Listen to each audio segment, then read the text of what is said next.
No one would have believed, in the beginning part of the 21st century, that a podcast was being observed by intelligences far greater than its own. This podcast, floating alone in its emptiness void of space, was Trekosophy, the podcast about the philosophy of Star Trek. I sat in my study that night, talking with my friends, a prolific writer of some renown, Brendan Kirby, YOLO, and also with us was a technical genius and inventor who had been recently working on a few things that would revolutionize humanity, Ben McLean. Good evening. And there was a secretive fellow who had some connection to the government, who identified himself only as Wesley. And I was your narrator for the evening. I am Bill Allen, a.k.a. the guy in the red shirt. Forceful. And this is Trekosophy. And tonight's episode, as we get ready and we're heading for Halloween, we decided we need to talk about something scary. And the scariest aliens in Star Trek, or the ones that could be the scariest and probably should have been the scariest, are the Borg, those insidious alien invaders who jealously covet everything that humanity possesses. Yes. I'm going to try to make a sort of long analogy to the Borg here, or at least a long reference to the Borg here, and I hope it kind of gets us in an interesting direction. Because I think what we're trying to get to here today is, what is it that makes the Borg scary, or at least was supposed to, in a way that other aliens not? You know, other aliens are not as scary as Borg. Why are the Borg so scary? And let me take it back to in Plato, we have, I think it was in the Crito, where Socrates says that no evil can befall a good man. And, right. And this is right when he's about to be put to death by the Athenians for crimes that he was innocent of. And so he obviously knows that they're going to be able to kill his physical body. So when he says no evil can befall a good man, for one thing, he's not saying man is good or anything like that. That's not even on the table. It's not relevant. But also, he's not saying that no harm can befall a good man. What he's saying is that the self is the soul. And so evil cannot be forced into the soul. It has to be invited in by a free choice, or it cannot enter the soul. And so no matter what the Athenians decided to do to Socrates, there was no way they could make him evil. They couldn't bring their evil into his soul because, he had free will. So what he's really asserting there is free will and and individual choice. And so the reason the Borg are so scary is that they break that, at least within the context of the fiction, they break that statement that no evil can befall the good man. Because if you get turned into a Borg, then you really do become evil through no choice of your own. And so evil does befall a good man in Star Trek if he gets assimilated. And I think that's what makes the Borg scary in a way that other aliens, even other collectivist aliens aren't. Because the Borg can actually sort of get into your soul and actually make you evil.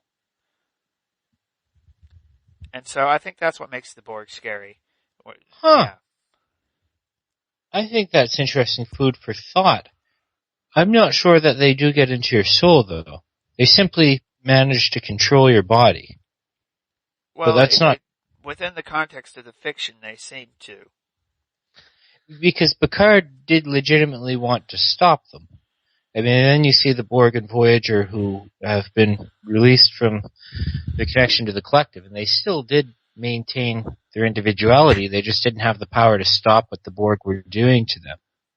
Well, yeah, I'm not so much making an argument about the metaphysics of the Borg within Star Trek.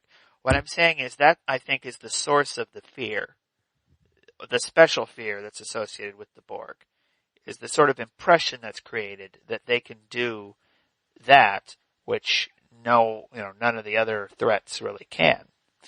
Not that they actually can do that, but that's, I think, is the source of the fear. Well, I see that. I mean, you go to Picard being tortured by the Cardassians. There are 4 lights. He didn't have the power to make Picard say there were 5 lights. He still had that strength. Right. But when he was assimilated, they could make him say whatever he wanted, whatever they wanted. Right. So Yeah. the Borg are scarier than the Cardassians because of that. That's what I'm saying. Well, wasn't that was one of the points in First Contact too, that the Queen told him that he deduced from the Queen that they had to want to be assimilated, if I remember right. It's been a while since I've seen First Contact. Right. Well, she Right. was trying to make another Super Borg like herself, and that one had to want it to be her equal, because she Right. was the overmind or whatever. It's like the rest of them, they're just drones, and that's all they'll be is mindless drones unless they want it. And then they get to be something more. I guess that kind of ties in with Voyager and 7 of 9. The Borg are like a whole bunch of fears all piled onto one another. And I mean, part of it is they're your classic evil, unstoppable aliens. And the more we learn about them, the worse it gets. Cause I mean, they've killed the Borg Queen 3 times now.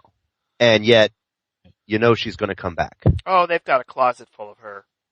And it's like, and that's just it. It's not like she's the unique one. She is a individual. She's the queen. And yet, even though they've killed her, and this isn't a movie they've killed her where, we didn't see the body, she just fell off the cliff and we assume she's dead. No, we see the body. And Every she time. still comes back. And, she's still out there. They're really what they are is zombies. And it's all rolled into a fear of death. I mean, that's what they are. They are space zombies. And when you look at the design of their ship and the creepy lighting, it's fear of the dark thrown in there. It's fear of death, fear of being undead and actually experiencing death, because that's the kind of thing that would get anybody, no matter what your metaphysical beliefs are about what lies on after death. The one thing everybody says is, well, if you're alive, you don't really know what death is like. And kind of branching off in that same path, you can almost make the similar argument that the Borg and TNG would be like the slow zombies, like a Romero zombie, and then the Borg and Voyager are more like a fast zombie, kind of not really scary, just kind of just good for a jump scare every now and then, but not really. Yeah, Yeah, you're right. The Voyager did cheapen the Borg. I think we got some nice things in exchange for the cheapening of the Borg, but that was a pretty high price to pay, I have to say. Well, I think there's a lesson in there about confronting your fears and all that, because the more you face something scary, the less scary it becomes. And after a while, us as audience members are going, yay, it's the Borg. All right, blow them up in 45 minutes. Yeah. But every time you blow them up, you can never actually beat them. They keep coming back. And all they got to do is touch you, and you get made into one of them. Yeah.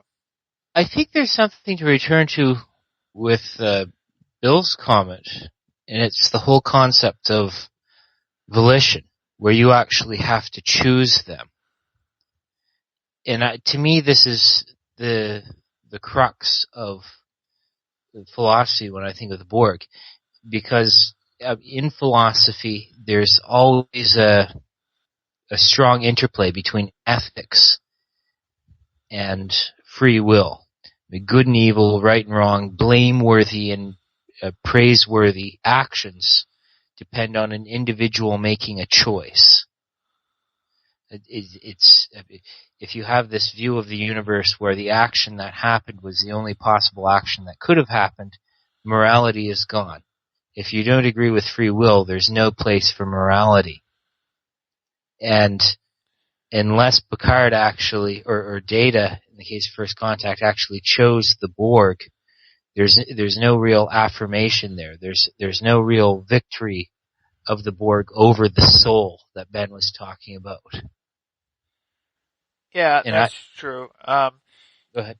I might say, just real quickly, there's no consistent place for morality in the absence of free will. You can certainly make moral statements, and determinists quite often do. But as far as whether they can be logically consistent in and doing prescriptive ethics while believing there's no free will is a question. Huh. Well, no, you can't. I don't even think it's a question. I mean, because if your meta-ethics says an action isn't particularly right or wrong, and your ethics says the action is wrong, there's a contradiction in your thoughts. Yeah, certainly. And I'm saying they can't be consistent in doing prescriptive ethics, Well, but they do it anyway. Let's bring the discussion home. Relating it for the audience and to the Borg.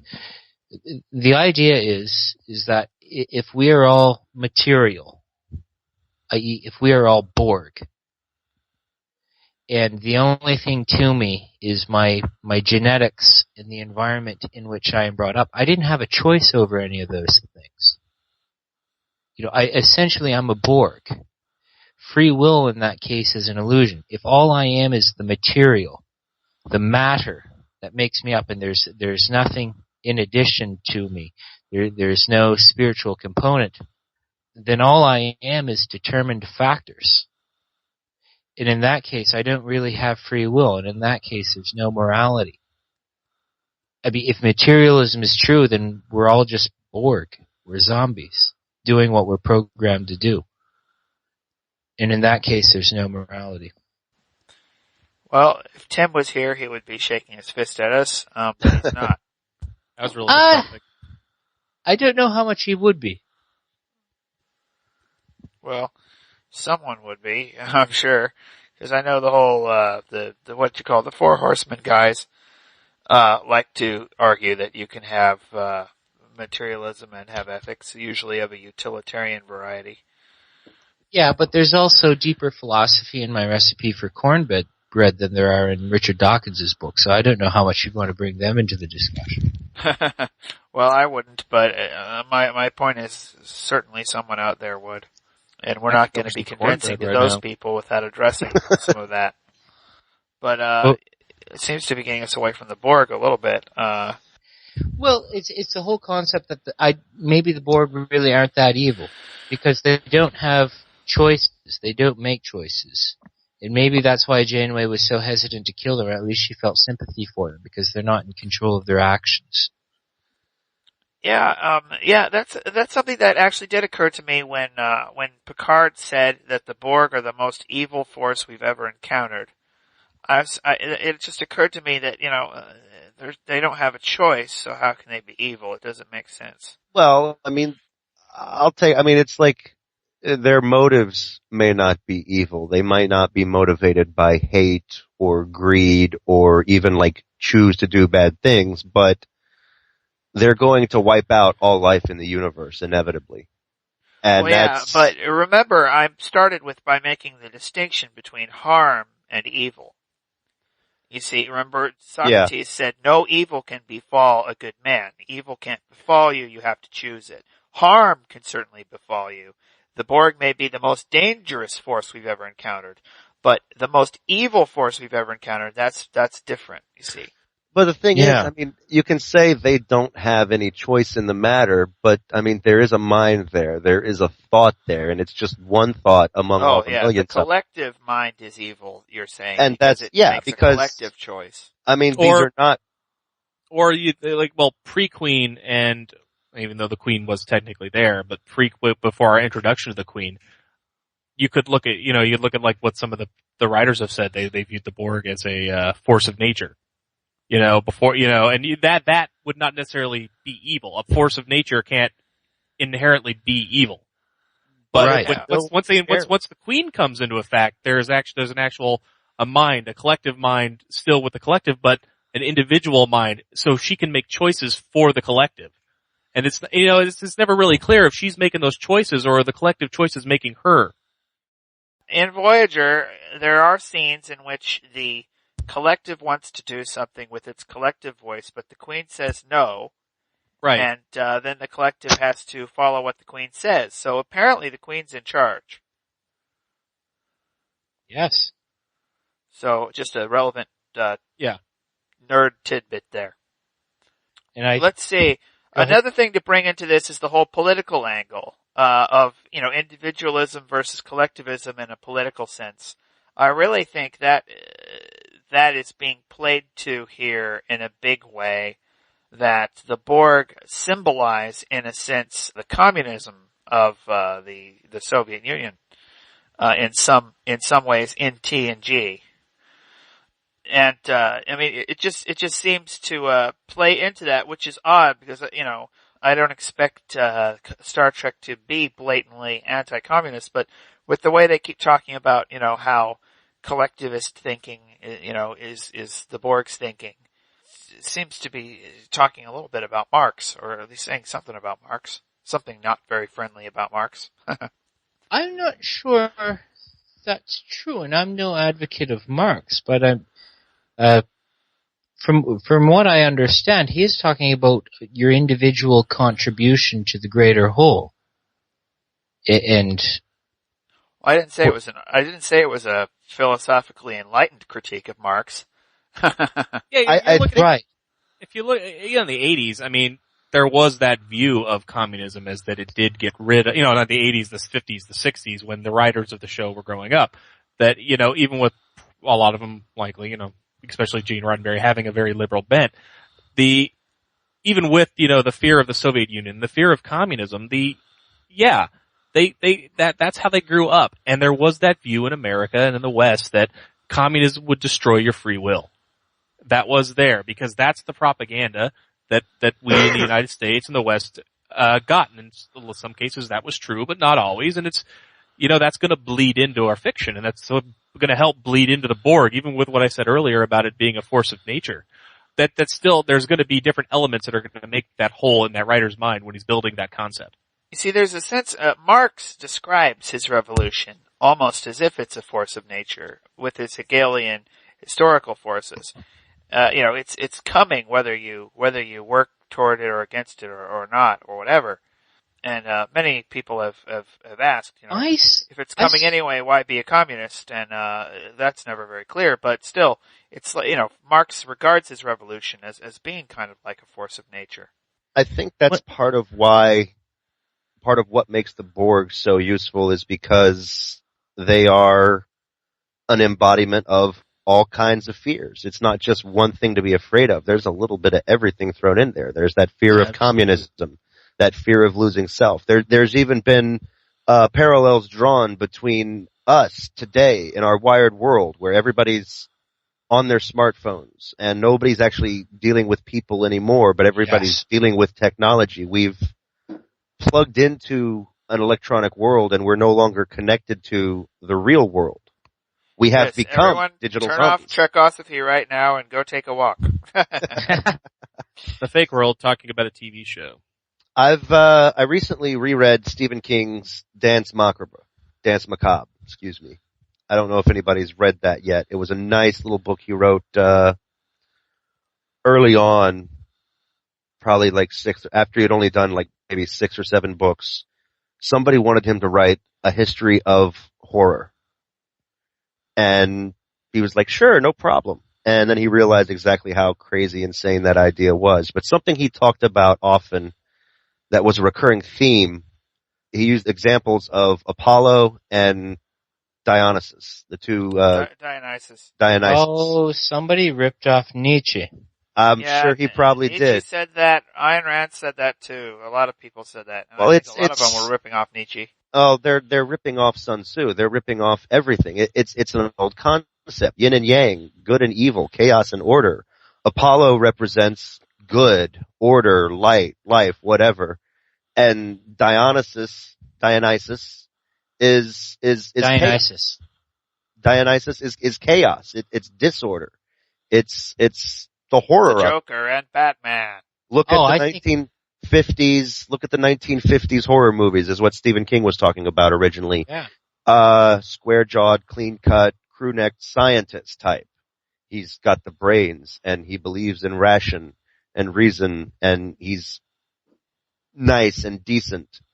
And he's up against a monster who is just the antithesis of all that and is going to destroy everything. Bill, are you saying that the Borg are human beings, but with the absence of any Dionysus? No. I'm saying they are, with the Borg, it's different because they represent order taken to such an extreme that it ends up being horrifying and destructive and chaotic. Everything else is destroyed. So there's a whole lot of chaos outside, and what you're left with is this order that is just so, I don't know, force of nature, zombie, communist. That's a brilliant insight. Chris. I mean, I could go on for this thing about them being order taken to such an extreme, it becomes destructive. That's valid criticism. That even the Apollonian ideal it's not a perfect ideal. It's not the extreme form of order. It's just more wait a minute, that we compare it to. Here's just a thought though. Rand says that Apollo is individualism and Dionysus is collectivism. Then the Borg reverses that. Well, everybody's trying to use this Apollo-Dionysus thing. Apollo is good, so whatever you like is going to be Apollonian, and Dionysus represents chaos. In which case, the whole analogy isn't very useful, is it? No, I don't agree. It can be used for all sorts of stuff, but when you get to that whole chaos versus order thing, that's where the analogy holds the most truth. Yeah, but the whole point though is that unrestrained Apollonian, unrestrained order, unrestrained this, that, or the other thing when it comes to there being a rhyme and a reason to our actions becomes something disgusting. Yeah, doesn't Nietzsche say that he actually likes Dionysian better? No, I mean, he calls himself the apostle of the Dionysian, but it's because he lived in a culture that so much respected the Apollonian. He lived in a culture. His view. Well, yeah, sure, in his view. You could have a different historical analysis, but he thought he lived in a culture that had been permeated with modernity, with rationalism, where everyone was, how did Kierkegaard put it? They were intoxicated with superlatives. Everyone was fixated on there being a certain rationale to what they do. Whereas Nietzsche said, I'm not about the Dionysian. Don't get me wrong. I'm not advocating, that original series episode where they have the festival. I can't remember the name of the episode, but where everyone just goes ape for a day. That happened in every series at least once, didn't it? Was that the Day of the Triffids episode? Return of the Archons? Return of the Archons. There you go. Has it. Yeah. Return of the Archons. You have the festival and you have this Dionysian, everyone just acts on their desires, their impulse. And Nietzsche says, I'm the apostle of the Dionysian, but I'm not advocating for pure Dionysian. I'm just saying that pure Apollonian is this disgusting Borg sort of reality where everyone says the same things, and if you'll have a theological or philosophical or political conversation, you just sit and you listen and you wait for them to say the right things so that you know that your interlocutor, you know that your discussion partner is really one of you. Where orthodoxy is the norm. And everyone has to really believe in the same things and say the same things in order to be accepted into the conversation, the crew, the inner ring.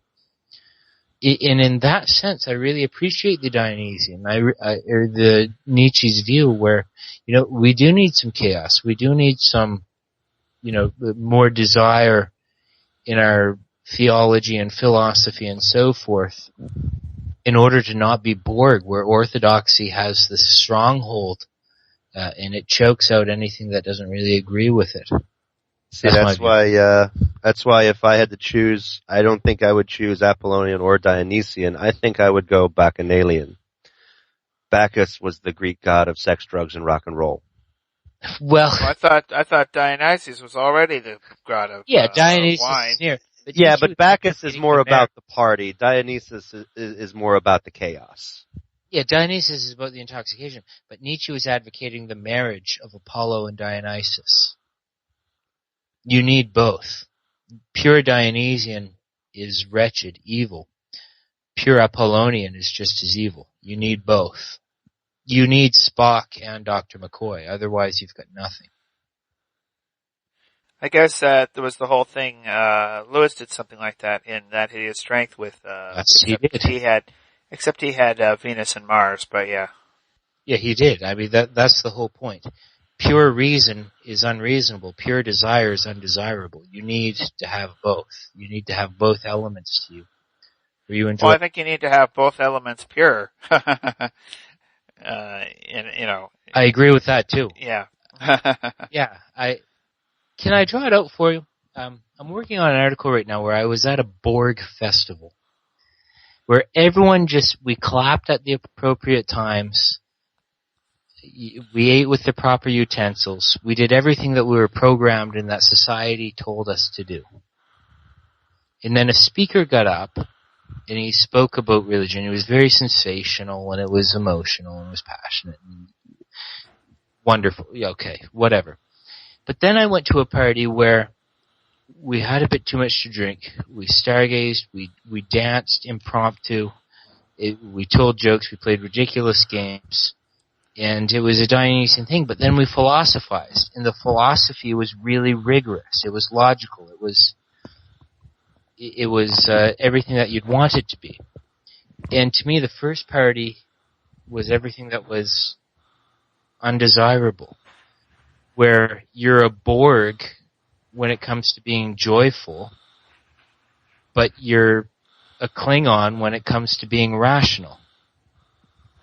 And then the second party, we were a Klingon when it comes to being joyful, but we were Borgish, Vulcanish when it comes to being thoughtful. There's a place for order, but there's also a place for chaos. I don't know. I'm ranting at this point. But right. Well, you have to have a balance of things, and a balance of structure with spontaneity. And it's the classic problem in philosophy is how to have unity in diversity at the same time, and how to have your cake and eat it too. And that's been the problem from that's been a problem for every culture throughout history.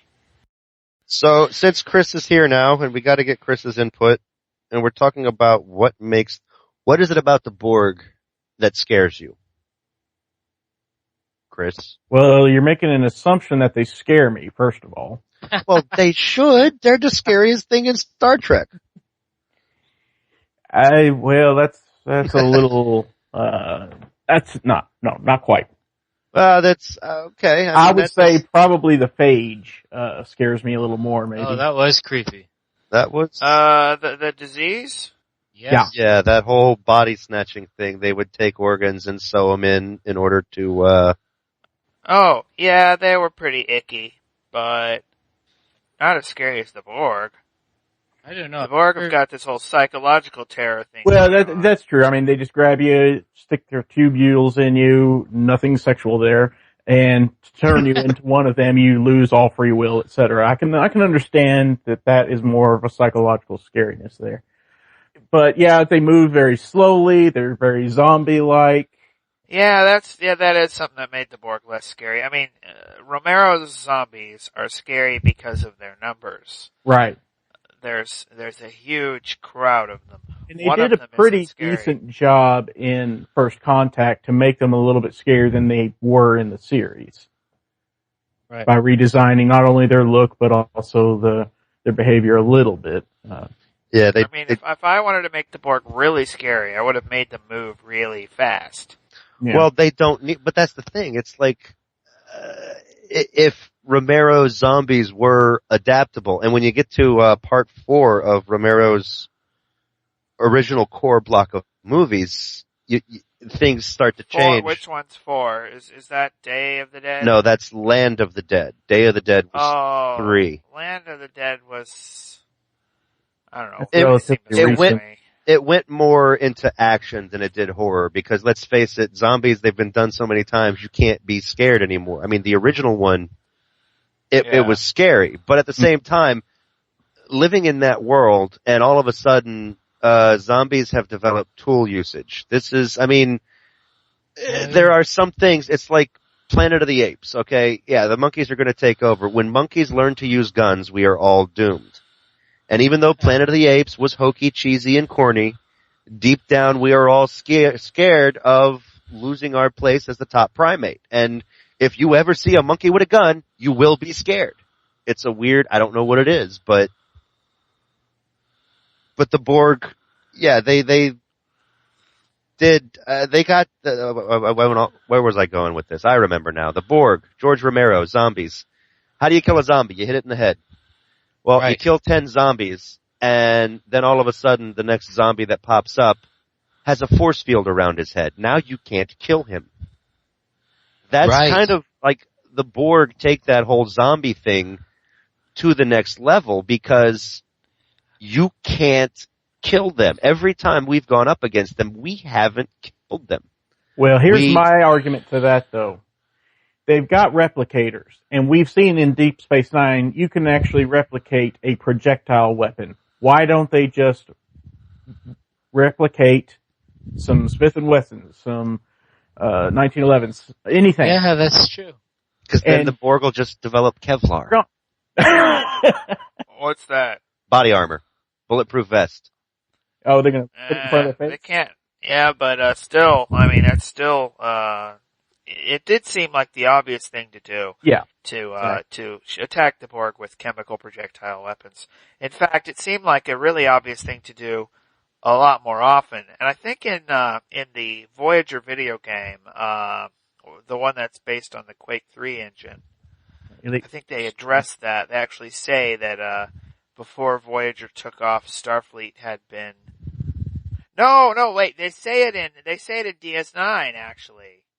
That Starfleet at one point was testing the possibility of chemical projectile weapons to deal with dampening fields, because every other episode there's a dampening field and their phasers don't work because the writers don't want phasers in this episode. So they developed the chemical projectile weapons again in order to counter that, and that one Vulcan guy murders with it in DS9. Yes, the X-ray sniper rifle. So I don't understand. I mean, yeah, okay, it makes sense they're not using cloaking devices because there's a treaty, but they never gave a good explanation for why they didn't use chemical projectile weapons more. Well, guns and spaceships really don't mix. I mean, guns and phasers and spaceships really don't mix. Well, I mean, with a projectile weapon, you breach the hull, you got a problem. Well, you could breach the hole just as easily with a laser that melts metal. Yeah, but probably more easily. Well, it takes a little bit of time to heat up to the point where you're melting metal. It's like you can't just start cutting right through metal right away. I don't care what Star Wars does with their stupid lightsabers. It takes a little time. I think that was part of why the future always goes to energy weapons in the first place, is because energy weapons do a lot more damage effective. They do more damage to organic stuff than they do to metal. But yeah, when you get into the heavy energy weapons, you can do a lot of damage that way. But I mean, projectile weapons have the same problem, kind of multiplied, because if you have a force field, I've never seen a force field, well, I've seen like a few force fields, but most force fields, defensive barriers, you shoot them, it absorbs the phaser shot. If you have body armor for projectile weapons, if you shoot it, the bullets will bounce off and ricochet, and then you're going to end up killing some of your own people. So, all right, well, this makes sense from a perspective of why they use energy weapons first. But assuming the energy weapons don't work, the Borg have adapted, whatever, you'd think they would always be packing chemicals in that, chemical projectile weapons in that case. And eventually, I'm sure they will when we see the Borg again, and then you're going to see them adapt. That's what the Borg do. They can't be stopped. Eventually, the galaxy will be all... You can't adapt to being shot. Can I put something on the table? To this. Please do. We're having a wonderful Trek discussion. Oh, right. But what if we bring it to Trekosophy? Yeah, I mean, the whole concern that we often have is that sometimes we're having an osophy discussion, but not a Trek discussion. Now I think we're having a very good Trek discussion. I don't know if it's a Trekosophy. Yeah, we do need to get back the other way. Well, anyways, I've let's got see. We talked about the zombie aspect. We talked about the mind control aspect when we got into free will. And we talked about the big scary alien aspect. And we talked about the political aspect. So we've been covering a lot of the stuff. Oh, and we talked at least a little bit about the technology taking over our lives aspect. So there's a political aspect. Is one of them running for president or something? No, it's a commentary on Yeah. the idea was that it was a commentary on Marxism, collectivism in politics.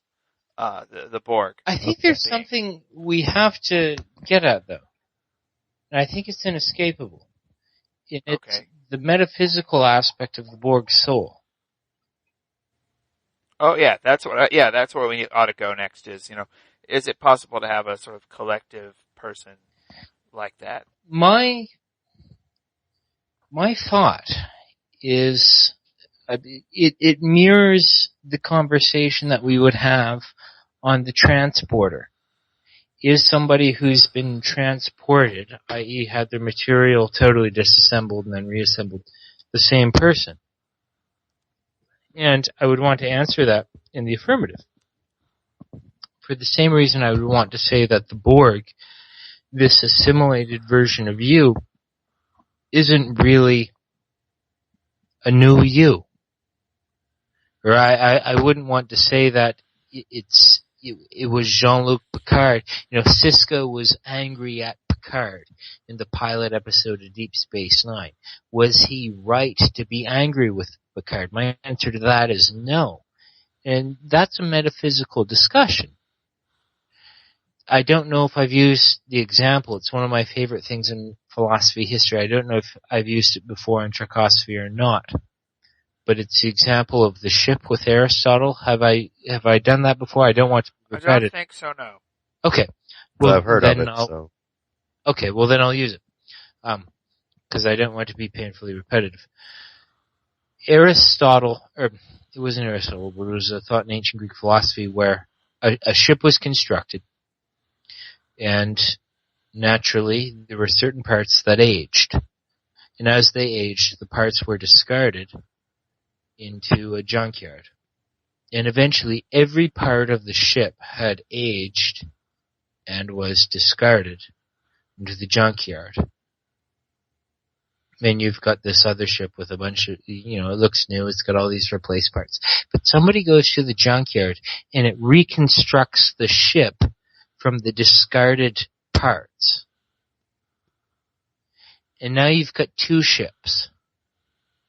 Now, which ship is the original ship? That's an interesting question to answer. That sounds like Heraclitus rather than Aristotle. Yeah, but which ship is the original ship? And it brings up certain questions of identity. I mean, because, Ben, you're not the same sack of atoms that you were, I don't know how old you are, 26? I think so, yeah. Yeah, 26. And you're not the same sack of atoms than you were 26 years ago. Every material part of your body has shifted. You're a totally different sack of atoms. Sure, and I've made that point in discussions on the resurrection before. Yeah, if I'm to reconstruct, if I were to take all those discarded atoms and reconstruct a new you, well, which one is the original you? Okay, the Borg, yeah, sure you have a lot of the same material components that was the original Jean-Luc Picard, but is that the same guy? No, because it's not the same person in control. Yeah, it's the same Douglas material. Adams raises this point in his book, I think it was in his book, maybe it was somebody else. I think it was Adams in his book Last Chance to See. And that is, he went to China, right before, I forget, before Tiananmen Square. He went to China. And, he stood in line, as a tourist to see some of the fancy buildings of right. things. And he finds out that none of the materials in the buildings are old at all. They were all torn down and redone a few years ago. But the brochures will say that these temples are, thousands of years old. And so he's like, this doesn't make any sense, because if I go to Europe or even America, more, in a bigger deal in Europe, but if I go to Philadelphia, I can find buildings that were around in the 1700s or even the 1600s. If I go to Europe, I can find buildings that are, medieval. Mm-hmm. But if I go, Roman, even. yeah, I could find some Roman stuff. But if I go to China, I'm finding the stuff that was just redone like 5 years ago, and they're saying it's thousands of years old. What's the deal? And he came to understand that the Chinese perspective was that the building is not the bricks or the mortar, but really the building is the plan. And the Chinese perspective wouldn't attach any particular importance to the original floor or the original, the original actual material objects, as long as, it's really the plan or even the spirit of the building that is what is old. So as long as it's always rebuilt in exactly the same way, of exactly the same materials, it's always the same building, even though no original parts are left at all. Right. And it's an interesting, different kind of perspective on things. Well, it sounds to me. Go ahead, Chris. I was saying, it sounds to me that probably the answer to this quandary is that maybe it depends upon the viewpoint. It depends upon who is looking at the Borg and saying, yeah, that's the same person, or no, it's not. And in other words, you think it's a subjective question. Right, exactly. And it also brings to mind the Deep Space Nine episode Life Support with Bareil. At what point does he stop becoming Bareil when they keep replacing parts of his brain? That's exactly what it. It's good to bring up the difference between Bareil and the Borg, because I think that's going back to why the Borg are scary, because it's not so much they're replacing parts and they just discard what made you human and replace it with something else. That humanness is still locked inside there. We've seen so many examples of people who were unborged and eventually got their humanity back. So it's the ultimate form of imprisonment. The soul, or whatever it is that makes the self, is still in there because they get it back.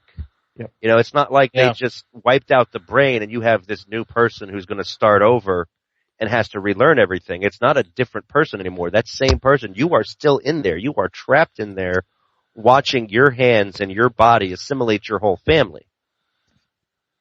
Yeah.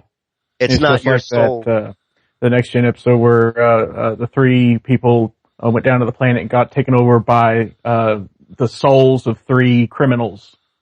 Right. Their consciousness was in there. They just couldn't do anything. They watched helplessly as the criminals did everything with their own bodies. So you still have your soul. You're not just your material parts. There's something more to you there, but your material parts are totally. If the doctrine of the soul is true, then it's not a subjective question. The answer is, wherever the same soul is, there is the same person. And if the soul is no longer in control, then a division between body and soul has been introduced. But if there is no soul, if we're just material objects, then it is a subjective question. Then it just depends on how you look at it. Yeah, I think that's an interesting point. Most of our literature sort of presupposes a distinction between the body and the soul. Mm-hmm. Yeah, I mean, think about it. Like say that Freaky Friday movie. It's stupid. I don't think I've even seen it now that I think about it. I think I saw the old version and not the new remake. But anyway, the basic idea is two people switch bodies. They wake up in the next morning and person A is in the body of person B and person B is in the body of person A. They've switched bodies. And, what is it that switched? Because their intelligences have switched between the two bodies. But what is it really that's switched? What's really switched is the soul. If you think about it, if you woke up with a different body, what would have changed? What would have moved? And the answer is your soul would have moved. Right. And that's really more than a difference in brain waves, because I mean, you could have moved, but there might be no way to confirm that by scanning your brain waves, not even in principle. I mean, there could be a way, but not necessarily. That's what I'm saying. Not necessarily even in principle would there be a way. So that's often given as a definition of the soul, even, that, if you woke up in a different body, what would have moved? What would have actually changed? And, so yeah, if there's a soul, then the question is in the realm of the soul. But if there is no soul, then there really is no answer. Well, even if it's not a soul in the old-fashioned religious metaphysical sense, there's still that something intangible. I mean, well, wait, no, it's important to understand that soul is not a strictly theological term. I mean, atheists used to believe in the soul. I mean, Aristotle believed in the soul without being a Christian. But he wasn't an atheist. Aristotle wasn't an atheist, but the soul for the ancient Greeks was sort of the thing that made you and made you alive. And so it was that intangible thing. That's what soul means. It didn't necessarily mean the Christian thing that goes to heaven when you die. It meant the thing that made you, that intangible element that you're talking about. That is what the term soul means. Now, if we want to talk about, maybe spirit would be a better word for the sort of Christian thing that goes to heaven. Spirit might be a better word for that, because that makes it definitely supernatural. The soul is not necessarily supernatural, just because it's intangible. okay. Yeah. So it's an important distinction to make. Yeah, and I hope I made it intelligently and didn't just babble. Yeah, I'll go along with that. It's just, it's so many people today with this resurgence of the polarity between a monotheistic view and an atheistic view. A lot of people tend to give it that connotation, and it goes back to that traditional religious vernacular. Look at me, I'm using big words today. Yay. And I'm getting them right. There's no more Aristotelian for me. It's all proper. Yeah. Well, yeah.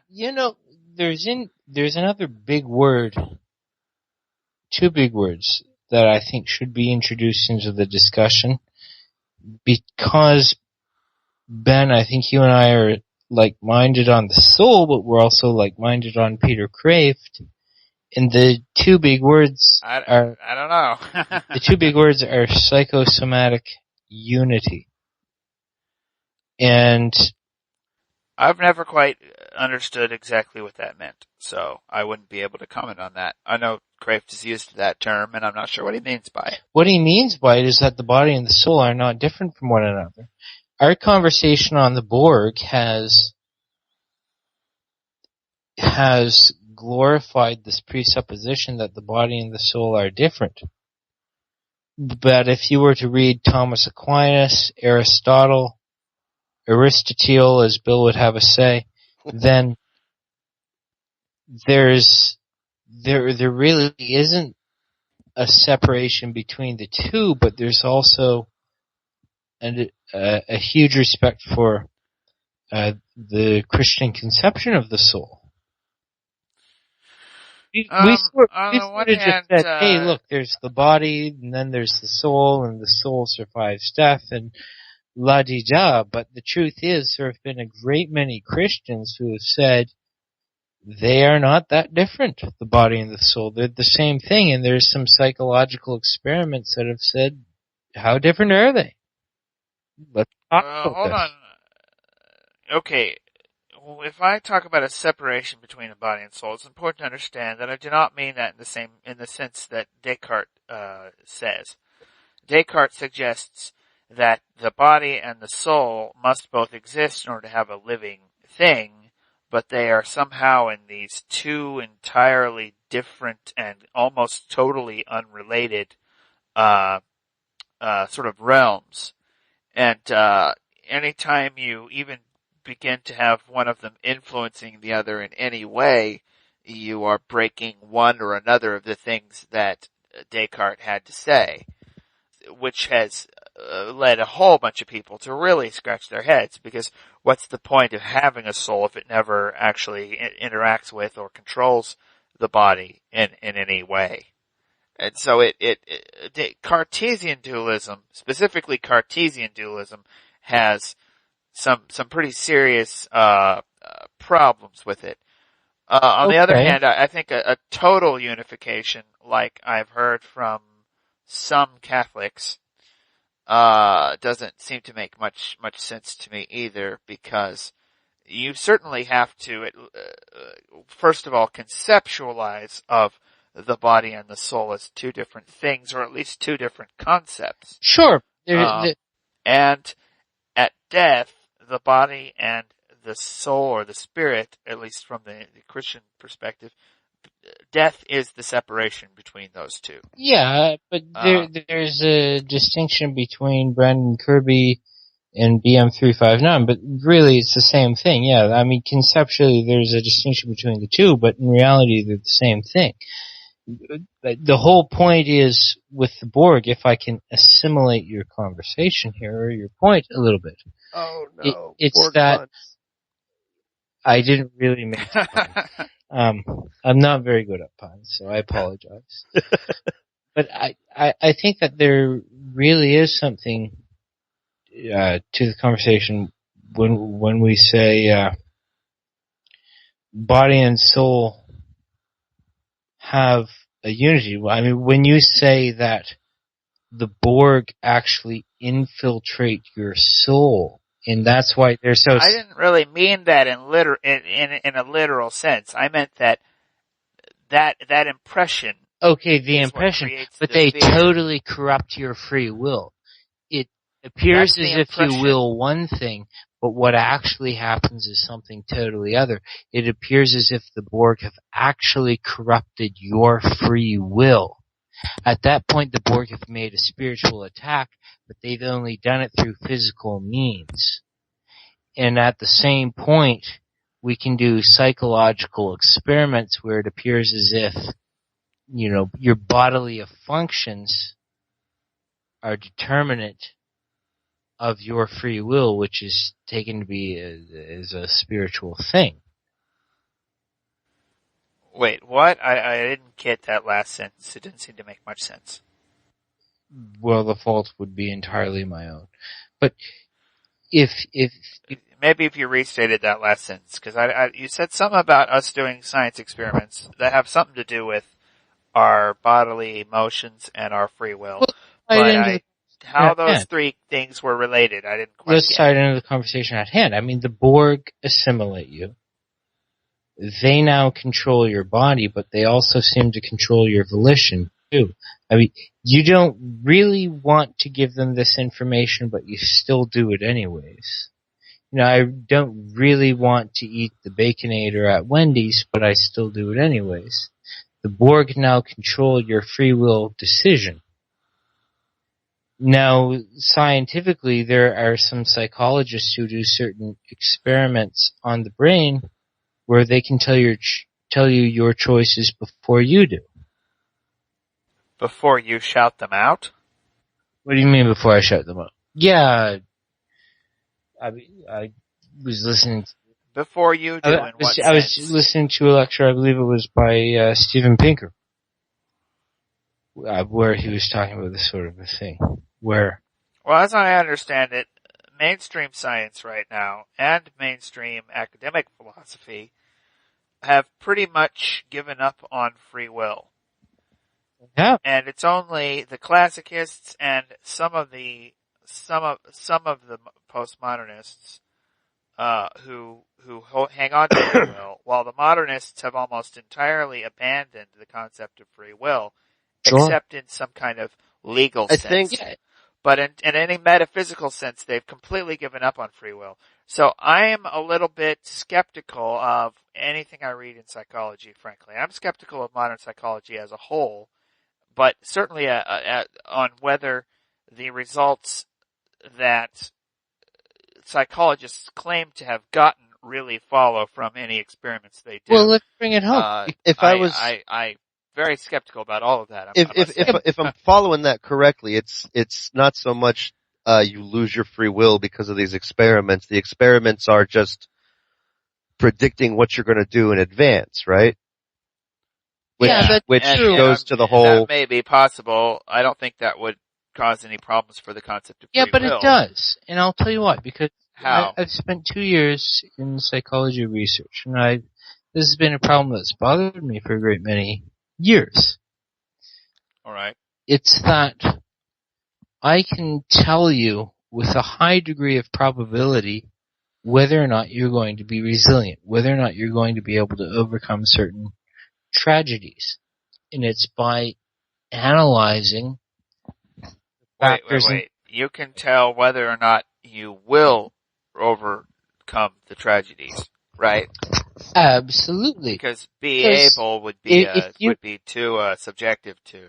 If you can determine, there's one model that's the 40 developmental assets model, whereas we say, okay, if you have 30 out of these 40 assets, then you're going to make resilient decisions, and that if you hit a low point in your life, you'll overcome it. And if you don't have these 30, or if you don't have a certain number of these 40 assets, you won't overcome it. The research that I did was on the Deci and Ryan model, where it studied whether or not the groups in your life, the determinant factors in your life inculcated in you a sense of autonomy, a sense of acceptance, a sense of achievement, they all start with A, and a sense of altruism. If you have that sense of charity, if you have a sense of relatedness, if you have a sense of competency, if you have a sense of freedom, then you're going to be able to overcome. Much more better than if you have the negations of those. If you feel as if you are not free, if you feel as if you are... Wait. No, hold on. Let me finish this, Ben. You said able again, and that doesn't make sense. Well, let me finish my thought. You tell whether someone is able to do something? Or don't let me finish my thought. It's totally up to you. It's your free choice. Sorry. It's your free choice. If you feel as if you are not free, if you feel as if you're incompetent, if you feel as if you are rejected, then you're not going to be more resilient. And psychologists can study that. They can study and say, okay, you don't have the factors of resiliency.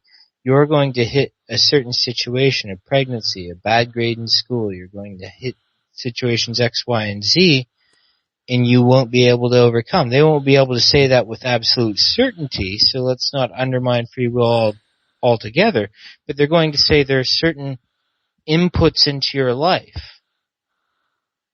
I don't see as though that causes any problem for free will. But I would point out that if you're measuring whether someone is able to do something, you really can't measure that. All you can measure is whether they actually do it. Sure, you can measure whether or not they're likely to do it or not do it. Yeah, that you could do that too, but you can't measure whether they're able to. There's actually a book that I've got on my Audible account I haven't listened to yet, but it sounds a lot like this discussion, called Predictably Irrational.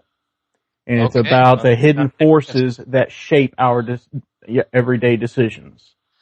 I think this is kind of like when people look at free will and say there is no free will, they're looking at it in terms of free will versus determinism. And if you have enough information, you can predict the future. But the aspect of the free will, in the case of the Borg, is not one of predicting what you're going to do. It's about that control factor. It's about changing what you're going to do. I mean, it's in any of these experiments. If you have ever dealt with any kind of con man or swindler or guy who's going to show you how much smarter than you he is by predicting what you're going to do. Oh, you're going to open that door. Well, as soon as they tell you what you're going to do, just to prove them wrong, you won't open the door. But I just said you're not going to open the door. So it's a weird kind of vicious circle that just deals with predicting what's going to happen. Yeah, it's the whole free will versus determinism thing, if you can predict something is going to happen, they say that's what negates free will. But we're talking about a situation where you choose to do something and it's what is done is not your choice. It's not a matter of not having the coping skills or not having the ability to choose. It's about choosing to turn right and then you turn left anyway because you're not the one in control. It's a question of control and not just information and knowing what's coming. Well, yeah. Well, here's the thing. The Borg do more than just take over the strings that send electrical impulses to your muscles. The Borg take over your mind so that they can know all of your thoughts and they can change your thoughts. And supposedly, because the writers love to do this kind of thing, there's still some faint voice of you that's been buried down in there somewhere, which I think they're getting that out of the whole idea of demonic possession. Right. That's often been reported in cases of demonic possession. And as many psychologists have pointed out, whether you believe in demons or not, possession certainly happens in the sense that people believe that it happens and believe they are possessed. And if they believe that, then they might as well be. You know, it doesn't make much difference psychologically, whether it's true or not, if they have the symptoms. So so my point there is, there's usually some sort of voice way down in there. But, somebody who is possessed, at least conceptually, has had their mind broken into. It's not just someone else controlling their body, but that their thoughts are under the control of some foreign entity. Right. That's not them. And so that's why the discussion on free will is relevant. Not just the Borg are meat puppets, but the Borg actually control your thoughts. And that's why we're discussing free will here. Now, where were we? We were talking about whether psychology experiments can. Well, first you seem to be saying that psychology experiments can sort of disprove or negate or suggest somehow that we don't have free will, but then you seem to back up on that. You asked me a question, and it had to do with psychology. To what extent does psychology undermine our free will? Well, you seemed to be making the claim that psychology has, and No. I don't think on. it can. Hold on. Yeah. I don't think that it has. I'm just saying it raises certain questions whereby I can say Annika Hansen will overcome her Borg programming because of the factors in her life. You know, there's a Captain Janeway who makes her feel competent, who makes her feel free, who makes her feel accepted, who makes her feel altruistic. Yeah. Because she has those psychological factors. I think it might be useful to call them influences. Okay, but influences, sure, call them whatever you want. I'm just saying there's certain psychological factors there whereby we can say so-and-so will make positive, healthy life choices and so-and-so won't, and it's because they have those factors. Now, in psychology, we can analyze those, but you're not in control of those factors. You're not in control of the fact that you've been referred to this organization, which really doesn't develop them, or you've been referred to this organization, which really does develop them. And so you are not in control of whether or not you make healthy life choices or you make negative life choices. To me, that would be saying there's no free will. Yeah, to me, psychology raises those questions because empirically it's true. You can say these things. Well, hold on. I think we need to be very careful to get a rigorous definition of what free will actually is before we can come to any sort of conclusion about whether there is free will or not. I'm nuts. What? I'm nuts. Oh, yeah. And here's my definition of free will, which has served me pretty well most of the time. And I might have to modify it if it creates misunderstandings. But here's the one that I have used. And it is that free will is essentially the doctrine that the locus of control for the important decisions in an individual human being's life rests with that individual. And that though influences certainly exist and certainly affect their choices, they always have the ability to say no to any particular influence and to prefer weaker influences over stronger ones. They are not necessarily without the ability to say no to any given influence. Okay. That's free will. Now, what free will would mean is even though we can trace that someone with X, Y, and Z influences are 99.9% likely to make such and such a choice, all free will says is you cannot make an absolute determination from, an analysis of their psychology what they will do.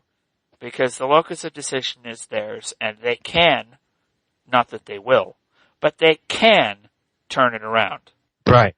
Now, the trouble with trying to use psychology to undermine free will, it goes back to the way you were saying, they will be able to. That actually is a key problem there.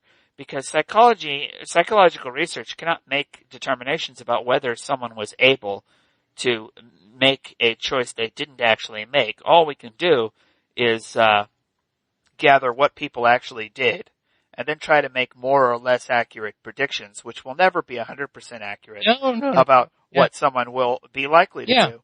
And as long as our predictions are not absolutely 100% accurate, as long as we do not have a perfect, infallible psychology can't tell us anything about free will. Sorry. I don't accept your story. And that's the end of that. I don't accept your story. I don't accept that Annika Hansen was in a better place than Hugh. And the reason why... What? Annika... Wait, okay, what is this Annika Hansen analogy you're making? I don't understand it. Really? Well, Annika, 7 of 9?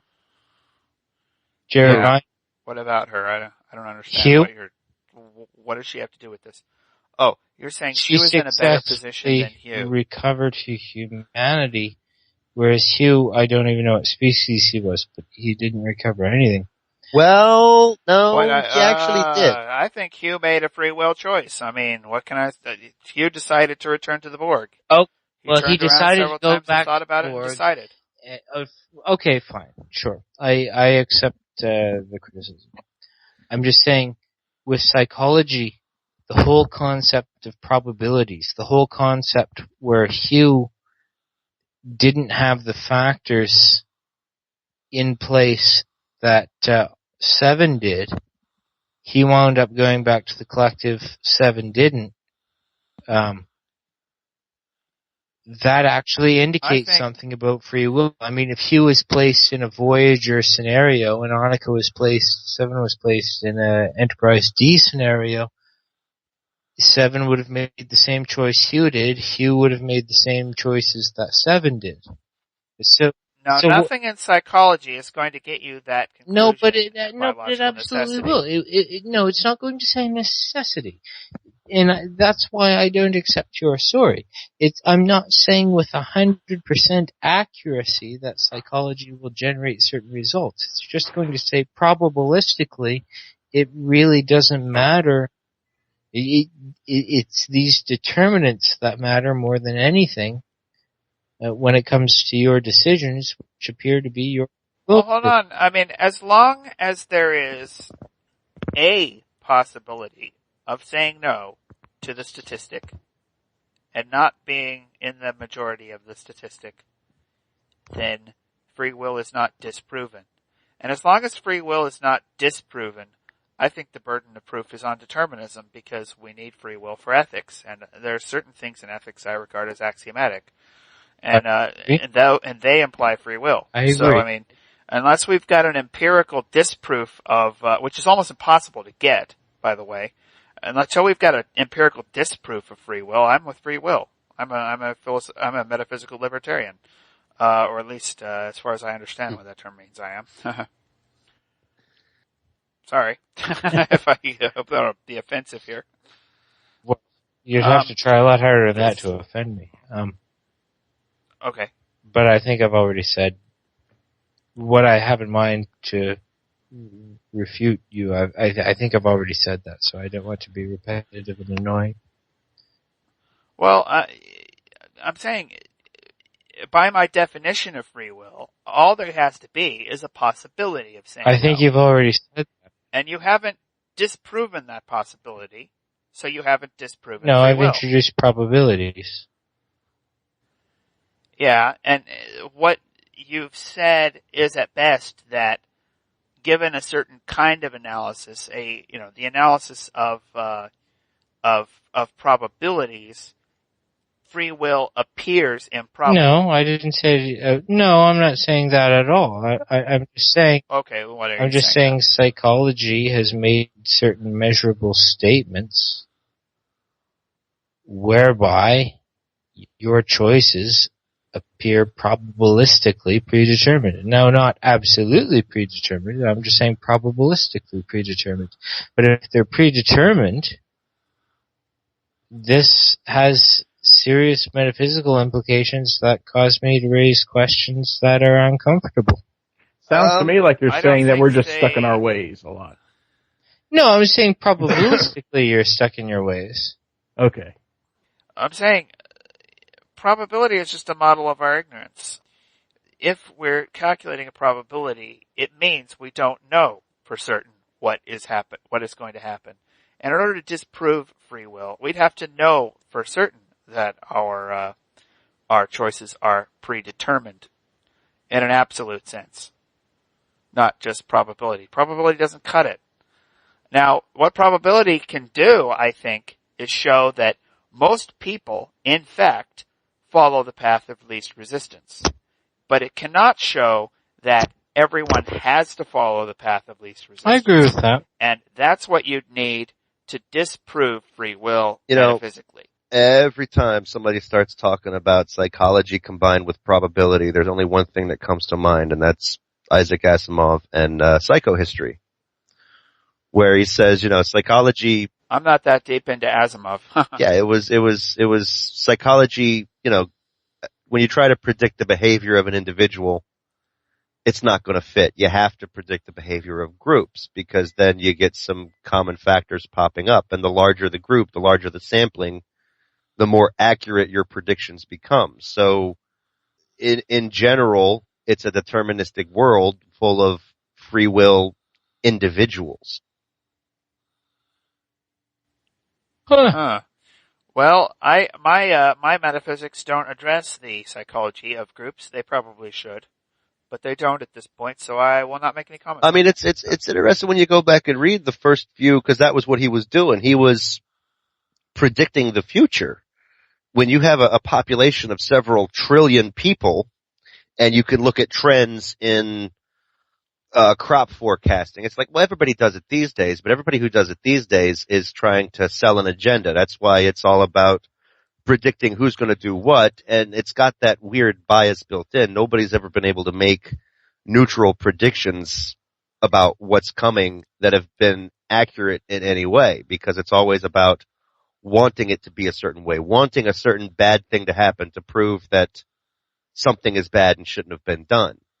But with a big enough group, you could use this probability curve of Brandon's, and you could use psychology standards to predict human behavior. Which nations will be involved in the next war? What's going to happen because of that war? How's this or that going to play out? But nobody really looks at all the steps and puts all the information in. They just look at bits and pieces, which is why people never believe people who say they can predict the future, even mathematically. That's why weathermen could be wrong and still have a job. Huh. Okay, Hear I you just now. linked a story that I really think is very relevant to this discussion. It's called Prototaph, and in it, it's about mathematically predicting the future. And in it, there's a computer that knows everything about everyone. It's basically Facebook, and it's able to predict what accidents will happen to someone, and thus adjust their insurance premiums ahead of time. Well, there's one guy who, in this story, he tries to buy insurance, and it says uninsurable. and the government requires that everyone be insurable, even if the premium is $1 gazillion. Everyone has to be insurable by law. But the computer says uninsurable, and that's supposed to be, impossible. And the programmers look at it, and they look at the algorithms, because there's supposed to be no way the computer can even say this, because it's illegal. But it turns out the computer has calculated that when this guy dies, the world ends. And so he's uninsurable because he'll never be able to collect. No one will ever be able to collect, because when he dies, the world ends. And that's the end of the story. Check that out. Well, you remember the episode in Deep Space Nine, Statistical Probabilities, where those three Yes. guys, they predicted that they would save more lives if they surrendered to the Right. Dominion. Yet, what they didn't factor in were the actions of one man coming, Damar basically turning against the Dominion and rousing up a group of Cardassian civilians, and There's no creating a accounting level for free 4. will. Yeah. Damar went against his natural inclinations. Mm-hmm. He chose the road less traveled. So And that's what the road less traveled is about. It's about free will. It's about, if you so can take the road less probabilities, you're never going to get 100% accuracy. And if you can take the road less traveled, you have free will. And if it's really you taking the road less traveled. Okay, well, I think that'll do it for today's special Halloween episode of Trekosophy. I'd like to thank Ben McLean, Bill Allen, Brandon Kirby, and the rest for joining us on such short notice. I hope you enjoyed it. Please check out our other episodes at Trekosophy.com. Find us on Facebook and Twitter. Email Trekosophy@gmail.com. And please rate us in the iTunes Store. Check us out next week, and until then, happy Halloween.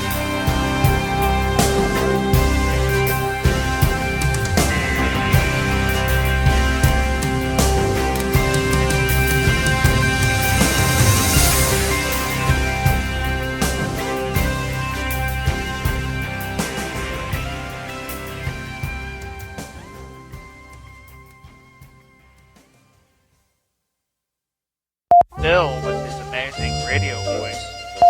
You're Chris. You're Chris in the red shirt. Why Voyager is Bonanza in space. And besides, rule number 1 of making sure you have the cool sound bites, don't insult the guy who does the editing. Because some programmer crapped up. You win. Okay, now continue. I hate to interrupt. Well, I enjoy interrupting you. No, I can't play a woman. I've tried Here, it before. a little lower. Yeah, but that was college. We all experiment a little.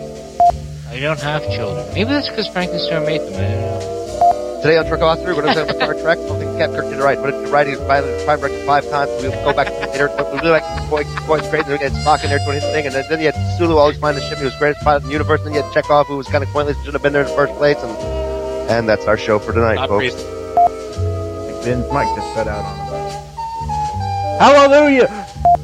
Yeah, that's what we're doing. We talk for 5 minutes, and then somebody else downloads the free trial. And then we talk for another 5 minutes, and somebody else downloads the free trial. Let me tell you something. Jack Daniels is good whiskey where I come from. I'm the guy who's going to put Big Bird on the curb. I tell you what. Occupy Sesame. So Ben is a large-breasted blonde girl. Oh, songs, we're in trouble now.